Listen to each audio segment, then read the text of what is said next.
বৃহস্পতিবার সুপ্রিম কোর্টের রায়ে 2016 সালের এসএসসি প্যানেল বাতিল হয়। 2016 সালের এসএসসি প্যানেল বাতিল হওয়ার ফলে 25,752 জন চাকরি হারালো।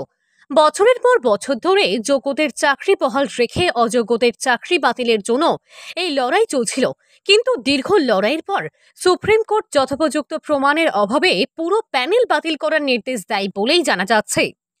2016 সালের এসএসসি প্যানেল বাতিল হওয়ার পরিপ্রেক্ষিতে 25,752 জনের চাকরি বাতিল হলেও অবশ্য চাকরি বহাল থাকলো একমাত্র নলহাটির সোমা দাসের। ক্যান্সার আক্রান্ত সোমা দাস নলহাটি থানার অন্তর্গত মধুরা উচ্চ বিদ্যালয়ের শিক্ষিকা। মানবিক কারণেই তার চাকরি বহাল রেখেছে সুপ্রিম কোর্ট।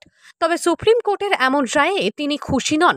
তিনি জানিয়েছেন, এই রায়টা অত্যন্ত হতাশাজনক। এই রায় আমাদের কখনোই কাম্য ছিল না। আমরা চেয়েছিলাম যে দুর্নীতিগ্রস্ত সাজা পাক, শিক্ষাক্ষেত্র দুর্নীতিমুক্ত হোক এবং এই দুর্নীতির সঙ্গে যারা জড়িত তাদের শাস্তি হোক। এখানে দেখছি নির্দোষরা শাস্তি পেয়ে যাচ্ছে, যারা এর সঙ্গে যুক্ত, যারা অফিসার ছিল, যারা কমিশন ছিল বা শিক্ষামন্ত্রী, তাদের কিন্তু এখনও সাজা সেরকমভাবে হয়নি।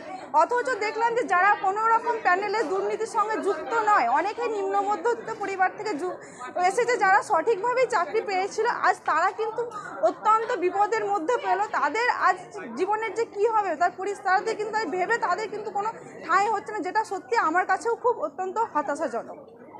অন্যদিকে চাকরি বাতিল নিয়ে বীরভূম সাংগঠনিক জেলার বিজেপি সভাপতি ধ্রুব সাহা যা জানালেন শুনে নেব। দেখুন, 25,753 জনের চাকরি গেছে।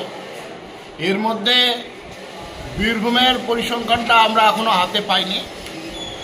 তবে বীরভূমের যারা নাগরিক, আমাদের সহনাগরিক, যাদের চাকরি গেছে তাদের জন্য আমাদের সমবেদনা। কিন্তু তৃণমূলের সরকার, মমতা সরকার, চাকরি চোরের সরকার, যে সরকারের জন্য এতগুলো বেকার যুবকের ভবিষ্যৎ আজকে মাঝপথে অথই যাবে, তাদের বিরুদ্ধে আজকে আমি বীরভূমের মানুষকে বলবো চিন্তা ভাবনা করতে। যারা যোগ্য ব্যক্তি ছিল, মমতা ব্যানার্জির সরকারকে এরা বলেছিল যে যোগ্যতম ব্যক্তি যারা আছে তারা কারা যোগ্য, তারা আপনারা ডিটেকশন করুন, ডিটেকশন করে জানান। হাইকোর্টে তারা সেই ধরনের কোনো সহায়তা করেনি, সুপ্রিম কোর্টেও সেই কথা বলেনি। তাই যাদের কাছে টাকা নিয়ে চাকরি দিয়েছিল, প্রায় 78 কোটি টাকা তৃণমূলের ফান্ডে জমা হয়েছে এবং রাজ্যের তৎকালীন শিক্ষামন্ত্রী জেলে, শিক্ষা দপ্তরটাই জেলে। অতীতে ভারতবর্ষের ইতিহাস আছে যে যারা এই বেকার যুবকদের ভবিষ্যৎ নিয়ে ছিনিমিনি খেললো, যোগ্য যুবকদের যে ভবিষ্যৎ নিয়ে যারা ছিনিমিনি খেললো, তাদের শাস্তি হতে হবে।